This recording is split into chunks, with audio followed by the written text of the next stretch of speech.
SGC here, and we are back for a movie review. What the hell?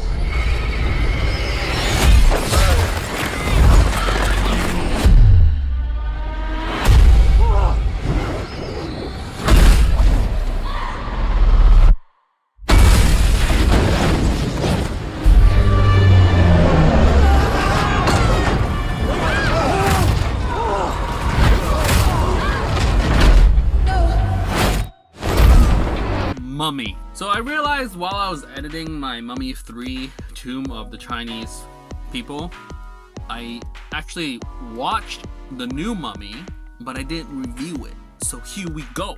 So this is directed by Alex Kurtzman, and he is best known for executively producing the Star Trek franchise since 2009, and then co-writing scripts for, let's see, Transformers, Star Trek Into Darkness, and The Amazing Spider-Man 2. And he directed and co-wrote The Mummy 2017 edition. And like looking at his like filmography and just who's he's worked with, like in 2018, he is the executive producer on Star Trek Discovery, Star Trek Short Treks, and Star Trek Picard. And then he wrote The Island, The Legend of Zorro, Mission Impossible 3, Transformers, Watchmen, Star Trek, Transformers, Revenge of the Fallen, Cowboys, and Alien, and then he finally directed People Like Us back in 2012. Never heard of that film. He also wrote that. Then Star Trek Into Darkness, then Amazing Spider-Man 2, and then The Mummy. I wonder what he's doing next. So The Mummy 2017 edition, we have the reboot of the Mummy franchise. I mean, granted, having Mummy 3 end on that note, you gotta do something. I mean, you gotta extend your franchise-ness with a new protagonist, and lo and behold, this was supposed to be the first, and then it became the only installment in Universal's Dark Universe franchise. And it stars Tom Cruise, Sofia Boutella, Annabelle Wallis, Jake Johnson, Courtney B, Vance, and Russell Crowe. And yeah, Tom Cruise, people. Tom Cruise. He's a U.S. soldier who accidentally unearths the ancient tomb of an entrapped Egyptian princess. And yeah, so it's present-day London again, and Tom Cruise, the American Winter Soldier. But yeah, so basically they unearthed something, and all hell goes loose. All hell breaks loose, goes loose. Zombies everywhere type of vibe. And yeah, that's the movie. So what did I think? Well, I don't remember I watched this, and now that I think about it, I start to remember things about it. So what can I say? Let's just say I definitely think that if Jake Johnson was the lead and Tom Cruise played Jake Johnson's character, I would have loved it so much more. Sofia Boutella, it's great to see you again, but it's just wasted. And who else is here? Annabelle Wallis, she's wasted here. There's all that cringe dialogue that comes through. That is the Mummy there, people. That is the Mummy. Just to remind you of the campiness. And it does make me wonder where they were going with this whole Dark Universe thing. Granted, they must not like themselves now because The Invisible Man came out and it did great and made a lot of money on a $7 million project. And what is the budget on this huge thing called Tom Cruise and Old Things? Well, according to Wikipedia, because that is the reality of facts, 125 to 195 million. That is their budget, and it made 410 million. So I guess this film made money, but I guess it just was a bomb because it lost the studio 95 million. Like, I mean, granted, worldwide it made 410. I think domestically it didn't make money then. But yeah, like, seriously, I think the biggest thing for me was like if Jake Johnson was the lead, especially the fact that he's the voice of Spider-Verse Spider-Man, it was kind of nice. And then it just becomes this thing. And then you have Russell Crowe, oh man, tying everything together with that Monarch thing. And I think Monarch is supposed to exist. What is it? Podagium. I don't know. Yeah, I can't find it. Was this supposed to be connected to King Kong or something?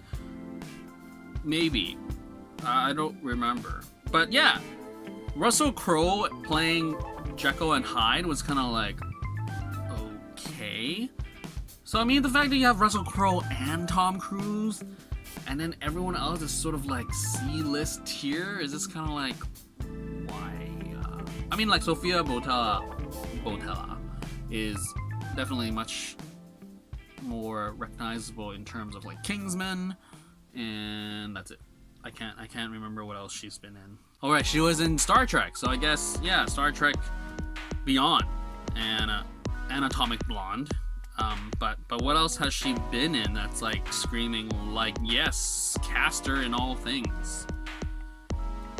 Oh yeah, Hotel Artemis, Modern Love. Oh okay. But yeah, so I mean, you got your generic like we unlock Pandora's box, now we gotta put her back in type of movie.